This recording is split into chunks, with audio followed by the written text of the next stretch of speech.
तो यहाँ पर हम चीज़ों को अल्ट्रा फास्ट वे में करने वाले हैं। तो ये हमें क्वेश्चन दे रखा है, हमें आई ए की वैल्यू दे रखी है, इंटीग्रल ऑफ 0 से 2 पाई cos x multiplied by cos 2x multiplied by cos 3x से लेके cos ax तक जा रहा है। आपकी ए की जो वैल्यू है 1 से लेकर 10 तक हो सकती है। आपको ए की ऐसी वैल्यूज़ बतानी है जिसके लिए आपका आई ए जो है वो 0 के बराबर नहीं होगा।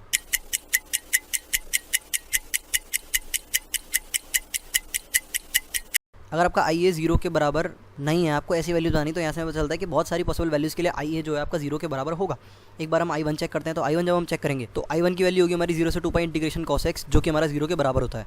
अब हम चेक करते हैं आई टू। तो इसको इंटीग्रेट करना बहुत आसान है, इसको हम दो पार्ट्स में ब्रेक कर सकते हैं। ये हमारा हो जाएगा इसके बराबर 1/2 मल्टीप्लाइड बाई इंटीग्रेशन ऑफ 0 से 2 पाई cos 3x plus cos x dx। ये हमारा कहाँ से आया? अगर आप इस वाले पर आइडेंटिटी लगाओगे अपने cos c plus cos d वाले फॉर्मूले की, तो आपको ये यहाँ से मिल जाएगा। सिंपली फॉर्मूला क्या होता है हमारा? cos c plus d/2 multiplied by cos c minus d/2।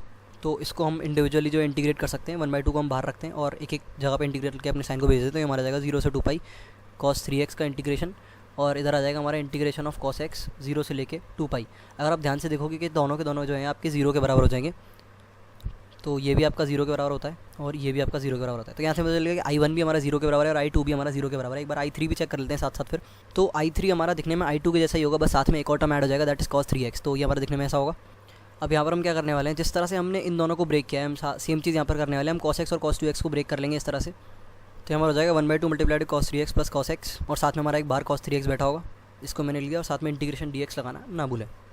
अब हम क्या करने वाले हैं, इस cos 3x को जो है अंदर भेजने वाले हैं, इस cos 3x के साथ और इस cos x के साथ, और सेम आइडेंटिटी हम दोबारा से इस्तेमाल करेंगे। तो हमारा बन जाएगा cos 3x का होल स्क्वायर, और साथ में हमारा बनेगा plus cos x multiplied by cos 3x, और इंटीग्रेशन का साइन दोनों तरफ लगा देते हैं। और 1/2 जो है मेरा पूरा बाहर है, तो इसको मैं बाहर ही रखता हूँ, और ये इंटीग्रेशन साथ में, और इसको मैं एक ब्रैकेट में बंद कर लेता हूँ, साथ में हमारा dx आएगा। तो अब हम इन दोनों पार्ट्स को इंडिविजुअली इंटीग्रेट करने वाले हैं अपनी सेम आइडेंटिटी का इस्तेमाल करके। तो अगर आप यहाँ पे देखोगे तो आपके यहाँ से दो टर्म रिलीज़ होंगे। पहला आएगा आपके पास cos ऑफ 4x, और एक आएगा आपके पास cos ऑफ 2x। ठीक है, दोनों का अलग अलग इंटीग्रल, साथ में 1/2 भी आएगा यहाँ पर, तो 1/2 बाहर रख देते हैं एक ब्रैकेट के। और अगर इस पार्ट की बात करेंगे तो इसको हम cos 3x के होल स्क्वायर को इस तरह से लिख सकते हैं, cos 3x multiplied by cos 3x, फिर सेम आइडेंटिटी का इस्तेमाल कर देंगे। तो ये आपका हो जाएगा cos of 6x plus cos of 0। ठीक है, और ये आपका प्लस है, और ये एक ब्रैकेट में बंदा है, एक 1/2 यहाँ से भी आपका रिलीज़ होगा, और साथ में इंटीग्रेशन का साइन बाहर, और एक 1/2 आपका ऑलरेडी बाहर बैठा था, इस चीज़ को ना भूलें। तो ये काफ़ी मैसी सा बन गया हमारे पास, पर चीज़ बहुत सिंपल है। अगर आप इन दोनों पर cos c plus cos d वाली आइडेंटिटी लगाओगे तो आपको ये मिल जाएगा, इन दोनों पर लगाओगे तो आपको ये मिल जाएगा। उसी को मैंने रिवर्स ऑर्डर में किया है यहाँ पे। अब अगर हम ध्यान से देखेंगे तो इंटीग्रेशन ऑफ cos 6x, ये वाला जो टर्म है पूरा, ये आपका 0 के बराबर होगा, और ये भी आपका 0 के बराबर होगा, ये भी आपका 0 के बराबर होगा, ये भी आपका 0 के बराबर होगा। पर एक टर्म होगा जो कि आपका 0 के बराबर नहीं होगा, दैट इज़ दिस वन। तो इंटीग्रेशन ऑफ 1/2 cos 0 की वैल्यू कितनी होती है? 1 के बराबर है, तो मैं cos 0 नहीं लिख रहा हूँ, यहाँ पे 1 ही लिख रहा हूँ सीधा। तो 1/2 की जगह 1/2 रह जाएगा, और एक आपका 1/2 ऑलरेडी बाहर बैठा ही था। तो आपका ये अल्टीमेट रिजल्ट निकल के आएगा, that is equals to 2 pi by 4, that is equals to pi by 2। ठीक है, तो यहाँ पर हमें पता चला कि हमारा i3 जो है वो 0 के बराबर नहीं है। तो जिस तरह से हमने i3 चेक किया है, हम i4 भी चेक कर सकते हैं। i4 हमारा कैसा होगा देखने में, सेम i3 जैसे ही टर्म्स होंगे, cos x multiplied by cos 2x multiplied by cos 3x, और साथ में i4 में जो है हमारा एक cos 4x भी आ जाएगा। ठीक है, तो हमें सेम चीज़ करनी है। अब हमें पैटर्न पहले से याद हो जाना चाहिए, अगर याद नहीं है तो ऊपर वाला देख सकते हो किस तरह से हमने इन तीनों को ब्रेक किया था, और हमारे कितने सारे जो हैं इंडिविजुअल कोसाइंस बन गए थे अलग अलग। तो मेरे को तो याद है। अब यहाँ पर मैं एक चीज़ कहने वाला हूँ, यहाँ पर जो 1/2 है मैं बार बार नहीं लिखूँगा, क्योंकि मुझे सिर्फ चेक करना है कि चीज़ 0 के बराबर आ रही है कि नहीं आ रही है। तो 1/2 जो कॉमन निकलते जा रहे हैं मैं उनको नहीं लिखूँगा। तो अगर मुझे तोड़ना है cos c multiplied by cos d को, तो मैं सीधे लिखूँगा cos of c plus d multiplied by cos of c minus d। मैं जानता हूँ यहाँ पे साथ में 1/2 आएगा, पर मुझे 1/2 से मतलब ही नहीं, क्योंकि मुझे सिर्फ चेक करना है कि ये 0 के बराबर है कि नहीं। तो 1/2 सिंपली अगर 0 मल्टीप्लाई होगा तो 0 हो जाएगा, और किसी कॉन्स्टेंट में मल्टीप्लाई होगा तो कॉन्स्टेंट हो जाएगा, पर मुझे सिर्फ इतना चेक करना है कि कॉन्स्टेंट है या 0 है।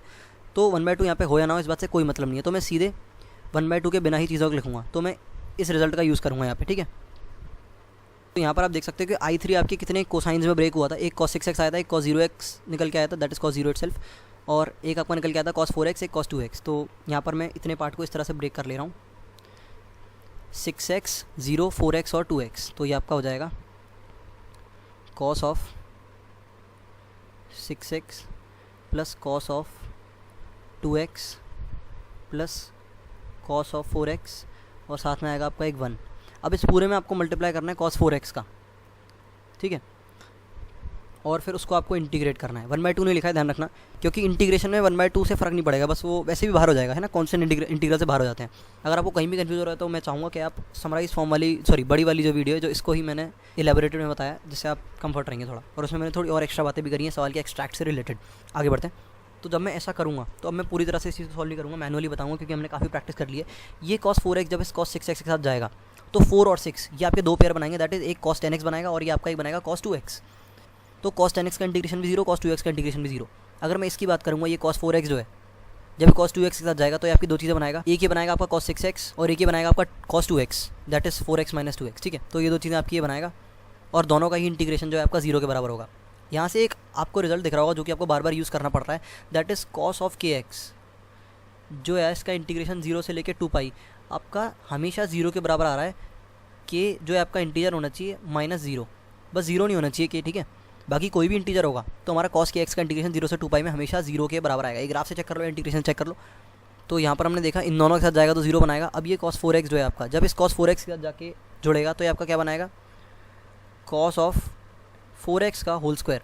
अब ये आपका फिर से दो चीज़ें रिलीज़ करेगा, एक होगी आपकी cos ऑफ 8x और एक होगा आपका cos ऑफ 0, फिर से 4x - 4x that is equals to 1, और एक ही जो आपका 1 है जब इस 1 के साथ जाएगा तो ये आपका क्या दे देगा, सिर्फ और सिर्फ cos ऑफ 4x। अब इसको इंटीग्रेट करोगे फिर 0 के बराबर आएगा, इसको इंटीग्रेट करोगे ये भी 0 के बराबर आएगा, पर इसको इंटीग्रेट करोगे तो ये नॉट इक्वल टू 0 आएगा। अब यहाँ से मैं एक पैटर्न ऑब्जर्व कर पा रहा हूँ, जब हमने cos 3x वाले एग्जाम्पल में देखा था तो वहाँ पर हमारा एक cos 0 क्रिएट हो रहा था, जिसकी वजह से 1 क्रिएट हो रहा था। इस स्पेसिफिक एलिमेंट की वजह से हमारा जो इंटीग्रल है वो 0 के बराबर नहीं हो पा रहा था। अगर हम इस क्वेश्चन में इस सॉल्यूशन में बात करें कि हमारा I ऑफ 4 0 क्यों नहीं हुआ, वो भी सिमिलर टाइप के एलिमेंट की वजह से ही नहीं हुआ, क्योंकि वहाँ पर एक 1 क्रिएट हो गया। अब ये देखते हैं 1 कहाँ से क्रिएट हो रहा है, ये इस तरह के एलिमेंट की वजह से क्रिएट हो रहा है। जब भी आपका cos स्क्वायर nx क्रिएट हो रहा है, जहाँ पे n एक इंटीजर है और 0 के बराबर नहीं है, जब भी आपका इस तरह का एलिमेंट क्रिएट हो रहा है, ये रिस्पॉन्सिबल है एक ऐसे एलिमेंट के लिए जो कि आपका इंटीग्रल को 0 नहीं होने दे रहा है। वो एलिमेंट क्या है आपका cos 0। इसको इंटीग्रेट कर रहे हैं तो हमारा cos 0 क्रिएट हो रहा है ना। तो यहाँ से हमने कुछ चीज़ डिकोड कर ली कि इंटीग्रेशन करते वक्त जब भी हमारा cos 0 क्रिएट हो रहा है तो इंटीग्रल 0 के बराबर नहीं है। बाकी सारे आपके सिर्फ cos nx ही क्रिएट हो सकते हैं जहाँ पर n आपका 0 ना हो, ठीक है। जब 0 हो रहा है तो हमारा इंटीग्रल 0 नहीं हो रहा है। अगर आप इस पूरी प्रोसेस को ध्यान से देखो तो ध्यान से देखते हैं, तो मैं यहाँ पर I ऑफ 5 ले रहा हूँ। ऑब्वियसली मैं इसे कैलकुलेट नहीं करने वाला क्योंकि बहुत सारे टर्म्स क्रिएट हो जाएंगे जब आप इसको खोलोगे अलग से। पर अगर आप ध्यान से देखोगे, जब आपने इन दोनों को सॉर्ट आउट किया तो आपके क्या क्रिएट हुए, दो आपके एक cos x क्रिएट हुआ और एक cos 3x क्रिएट हुआ, ठीक है। तो यानी कि आपका x + 2x क्रिएट हुआ और आपका x - 2x क्रिएट हुआ। जब आपने ये तीसरा टर्म डाला इसमें तो आपका x + 2x - 3x और x + 2x + 3x ये दो क्रिएट हुए। फिर जब आपने इसमें cos 4x का इंट्रोडक्शन किया तो यहाँ पर क्या हुआ आपका, एक मिनट, 4x से आने से पहले मैंने एक चीज़ यहाँ पर मिस कर दी आपके, जब हमने इस स्टेप पर आए थे। एक मिनट ध्यान से देखना, दोबारा सुनना मेरी बात, मैं एक स्टेप वापस से पीछे आ रहा हूँ, ध्यान रखना। अभी आपने क्या किया है, आपने cos x और cos 2x को जो है ब्रेक किया है, आपके ये दो मिले हैं आपको, cos ऑफ x + 2x और cos ऑफ x - 2x। अब मैं यहाँ पे cos नहीं लिख रहा हूँ, ठीक है, क्योंकि मैं इस तरह से रिप्रेजेंट करना चाहता हूँ चीज़ों को, क्योंकि इस तरह से अगर रिप्रेजेंट करेंगे तो ज़्यादा आसानी रहेगी। तो एक बार देख लेते हैं, ठीक है। ये आपका इधर cos था, यहाँ भी आपका cos था और ये दोनों ऐड थे। अब एक 3x तो cos इसके साथ चला गया, एक cos 3x इसके साथ चला गया। तो बेसिकली यहाँ से आपका क्या बना, यहाँ से आपका बना cos ऑफ -x हो गया, अंदर -x को x कर दो, कोई दिक्कत नहीं है। तो ये जो आपका x है, ये जब cos 3x के साथ गया तो फिर से ये दो पार्ट में ब्रेक हो गया। वो दो पार्ट क्या थे आपके, cos ऑफ 4x और cos ऑफ 2x, ठीक है। तो देख लो, जब भी एक cos दूसरे cos के साथ मल्टीप्लाई हो रहा है तो वो दो सब डिविजन अपनी क्रिएट कर रहा है इस तरह से। तो इसको हटाते हैं। तो यहाँ पर बेसिकली हो क्या रहा है, अगर आप यहाँ पे देखोगे तो cos को हटा रहा हूँ मैं, ठीक है। तो यहाँ पर हमारा x + 2x + 3x एक ये पार्ट आ रहा है, एक आ रहा है हमारा x + 2x - 3x। सिमिलरली हमारा यहाँ पर हो रहा है, यहाँ पर आपका क्रिएट हो रहा है x - 2x + 3x और यहाँ से आपका क्रिएट हो रहा है x - 2x - 3x, ठीक है। अब जब आप यहाँ पर cos 4x को इंट्रोड्यूस करोगे तो यहाँ से दो एलिमेंट क्रिएट होंगे। इसी पूरी सीरीज़ में आपका एक आएगा +4, एक आएगा -4। सेम चीज़ यहाँ पे होगी, यहाँ पे एक +4, यहाँ पे एक -4, एक यहाँ पे +4 और यहाँ पे एक -4। सिमिलरली यहाँ पे एक +4, यहाँ पे एक -4। देखो कितने सारे जो आपके कोसाइन से क्रिएट हो गए। इसमें से एक आपका ऐसा कोसाइन था जो कि आपका cos 0 बना था। एक बार देख लेते हैं वो कौन सा था। यहाँ पे कौन सी सीरीज़ है जो आपकी 0 बना रही है, देख लेते हैं एक बार। ये अगर आप इसको ऐड करोगे, इसको ध्यान से देखो, x minus 2x minus 3x plus 4x, इन दोनों को ऐड किया तो आपका 0 बन गया। तो ये स्पेसिफिक एलिमेंट था जिसकी वजह से आपका जो हिसाब किताब है 0 के बराबर हो रहा था। पर यहाँ से हमें सिर्फ इतना ही पता नहीं चलता है, पहले मैं इस चीज़ को अलग रखता हूँ, ठीक है। मैं 4 के सारे मल्टीपल हटा देता हूँ, हम 3 तक ऑब्जर्व करते हैं, जिससे हम कम चीज़ों में ज़्यादा चीज़ एक्सट्रैक्ट कर पाएँ, ज़्यादा मैस ना रहे स्क्रीन पे। और इस चीज़ को हम बहुत काम में लेने वाले हैं, आगे ध्यान रखना, एक की पॉइंट की तरह बिहेव करने वाला है। तो इसको मैं अलग से लिखता हूँ येलो कलर से, साइड में रख लिया मैंने। अब अगर ध्यान से देखोगे तो आपका एक्चुअली में हो क्या रहा है, ये हमने कहाँ तक ब्रेक किया है। अगर आप आई ऑफ 3 चेक करोगे तो आई ऑफ 3 के सारे टर्म्स आपको यहाँ से मिल रहे हैं, ठीक है। तो बेसिकली एक पैटर्न यहाँ पर फॉलो हो रहा है, that is 1 plus minus 2 plus minus 3। और अगर मैं 4 को भी साथ में इंट्रोड्यूस कर दूँ तो प्लस माइनस 4। अब यहाँ पर आप प्लस माइनस को जितनी भी तरह से अरेंज कर सकते हो, जो भी आपके अलग अलग नंबर आएंगे वो सारे आपके कोसाइन के अंदर स्टैक होके आपका आई ऑफ 4 बना देंगे। 1/2 को मैं नेगलेक्ट कर रहा हूँ, ठीक है। अभी कितनी बार 1/2 कहाँ आएगा, क्योंकि ये कोई इफेक्ट नहीं कर रहा हमारे आंसर पे, हमें सिर्फ इतना चेक करना है 0 है कि नहीं। तो 1 plus minus 2 plus minus 3 plus minus 4 ये हमारा आई ऑफ 4 के लिए है। अगर आप यहाँ से प्लस माइनस 4 उठा देते हो तो आपको आई ऑफ 3 के सारी पॉसिबिलिटीज़ मिल जाएंगी। देख रहे हो, सारी की सारी कवर हो रही है, जिसमें से एक ऐसी पॉसिबिलिटी थी जिससे आपका कॉस ऑफ 0 क्रिएट हो रहा था। ध्यान रखना, ये कॉस के अंदर है पूरा हिसाब किताब, और साथ में एक एक्स भी है जो मैंने लिखा नहीं है। तो ये सारी पॉसिबिलिटीज़ आपकी क्रिएट हो रही हैं आई ऑफ 3 में। समझ आ गया वो सब लोगों को, जिसमें से कि हमारा 0 किस केस में हो रहा था, यहाँ पर ये केस था जिसमें हमारा 0 हो रहा था, x plus 2x minus 3x। तो हमने ये चीज़ डिकोड कर ली कि अगर आप आई ऑफ 5 चेक करते हो तो आपको सिर्फ इतना चेक करना है 1 plus minus 2 plus minus 3 plus minus 4 plus minus 5। ये जो आपकी सीरीज़ है, साथ में x भी था बाहर, कॉमन लेके मैंने अलग लिख दिया है। तो लिखो ना लिखो फ़र्क नहीं पड़ता, क्योंकि हमें तो सिर्फ चेक करना है कि 0 के बराबर है कि नहीं, हमारा मेन जो गोल है। तो हमें सिर्फ इतना चेक करना है कि आई ऑफ 5 0 है कि नहीं, कि ये जो हमारा हिसाब किताब है पूरा, अगर ये 0 के बराबर हो सकता है तो आई ऑफ 5 को जो हम ब्रेक डाउन कर रहे होंगे तो हमारा एक कॉस 0 क्रिएट हो जाएगा। और एक कॉस 0 क्रिएट हो गया तो उसको इंटीग्रेट करके आपका जो है आंसर आ जाएगा, जो कि कॉन्स्टेंट नंबर होगा, 1/2 की पावर n मल्टीप्लाइड बाय 2 पाई की फॉर्म में आएगा, या फिर पाई/2 की पावर n माइनस 1। n की कुछ भी वैल्यू हो सकती है, वो डिपेंड करेगा कितनी बार 1/2 ब्रेक हो के आ रहा है, जो कि हमारा कंसर्न नहीं है।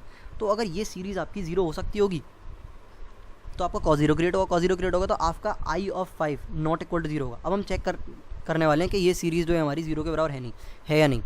तो इसी तरह से अगर आप आई ऑफ 6 की बात करोगे तो आपको सिर्फ इतना चेक करना है कि 1 plus minus 2 plus minus 3 plus minus 4 plus minus 5 plus minus 6 जो है आपका 0 के बराबर हो सकता है कि नहीं। सिमिलरली एक काम करते हैं, अब हम आई ऑफ 10 से शुरू करते हैं और एक एक करके पीछे लाते हैं और चेक करते हैं कि 0 के बराबर हो रहा है कि नहीं हो रहा है, एक स्पेशल ट्रिक की मदद से। तो मैं लिख लेता हूँ पहले सारा आई ऑफ 10 तक। तो अब मैं चेक करने वाला हूँ, मैं ये प्रूव करने वाला हूँ कि ये जो मैंने पूरा हिसाब किताब लिखा है, देखो हर प्लस माइनस को हम दो तरह से अरेंज कर सकते हैं, तो प्लस रख सकते हैं, माइनस रख सकते हैं। तो यहाँ पर टोटल नंबर ऑफ आपकी जो परमिटेशन कॉम्बिनेशन आएंगी वो आएंगी 2 2 2 2 2 2 2 2। तो 1 2 3 4 5 6 7 8, तो 2 की पावर 8 टोटल पॉसिबिलिटीज़ हैं। इसमें से आपको चेक करना है कि आपका किसी एक प्लस और माइनस के अरेंजमेंट में 0 बन सकता है कि नहीं बन सकता। तो अभी बता देते हैं, प्रूफ करते हैं। देखो, अगर आपको इस पूरे हिसाब किताब को 0 बनाना है तो सिंपली आपको क्या करना है, यहाँ पर इतना जो सम है इसको आपको या तो 10 के बराबर लाना है या माइनस 10 के बराबर लाना है, ठीक है। अगर 10 के बराबर आया तो उसमें हम 10 सब्ट्रैक्ट कर देंगे, माइनस 10 के बराबर आया तो 10 ऐड कर देंगे, सिंपल। मैं ये प्रूफ कर दूंगा कि ना 10 के बराबर हो सकता है ना माइनस 10 के बराबर हो सकता है। वो कैसे, देखो यहाँ पर आप बेसिकली कर क्या रहे हो, देखो जब भी हम दो ऑड नंबर्स को सब्ट्रैक्ट करते हैं, जैसे कि 5 माइनस 3 करते हैं, तो हमारा एक इवन नंबर आता है। ऐसा भी हो सकता है कि अगर हम दो ऑड नंबर को सब्ट्रैक्ट करें और हमारा जो नंबर है वो नेगेटिव नंबर आए, दैट इज़ -5 + 3 एग्जांपल दे रहा हूँ। दो ऑड नंबर हैं आप, जो यहाँ पे एक जो है आपका ऑड नंबर नेगेटिव है, तो यहाँ पे जो -2 निकल के आएगा इसका मॉड हमेशा इवन होगा। तो जब भी दो ऑड नंबर को सब्ट्रैक्ट करोगे तो भी आपका इवन नंबर आएगा, ठीक है। तो यहाँ पर मैं इस तरह से कंसीडर कर रहा हूँ कि नेगेटिव नंबर्स भी हमारे इवन और ऑड हो सकते हैं। मुझे नहीं पता हो सकते हैं कि नहीं हो सकते, वो डेफिनेशन पर डिपेंड करता है, जो कि देखने का मेरे पास टाइम नहीं है।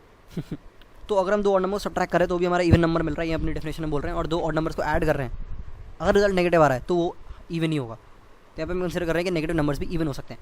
यहाँ पर अगर आप ध्यान से देखोगे तो ये ऑड है, ये इवन है, ये ऑड है, ये इवन है, ये इवन है, ये ऑड है, ये इवन है और ये ऑड है। यहाँ पर हम देख रहे हैं कि हम +-5 खा चुके हैं, तो यहाँ पर +-5 भी आएगा एक, जो कि हमारा ऑड होगा। अब ध्यान से देखो यहाँ पर क्या हो रहा है, आप 1 2 3 4 आप 5 ऑड नंबर्स को ऐड कर रहे हो और साथ में आप 4 इवन नंबर्स को ऐड कर रहे हो। 5 ऑड नंबर्स को जो आप ऐड करोगे तो आपका रिजल्ट ऑड ही आएगा, और 4 इवन नंबर्स को जो आप ऐड करोगे तो आपका रिजल्ट इवन आएगा। यहाँ पे मैंने ऑड लिख दिया, यहाँ पे इवन लिखा जाएगा, दैट इज़ ई, ठीक है।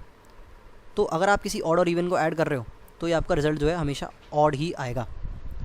तो यहाँ से हमने ये पता कर लिया कि जो पीछे की पूरी सीरीज है 1 + -2 + -3 + -4 + -6 + -7 + -8 + -9, ये हमेशा आपका रिजल्ट देगी, हमेशा ऑड ही होगा।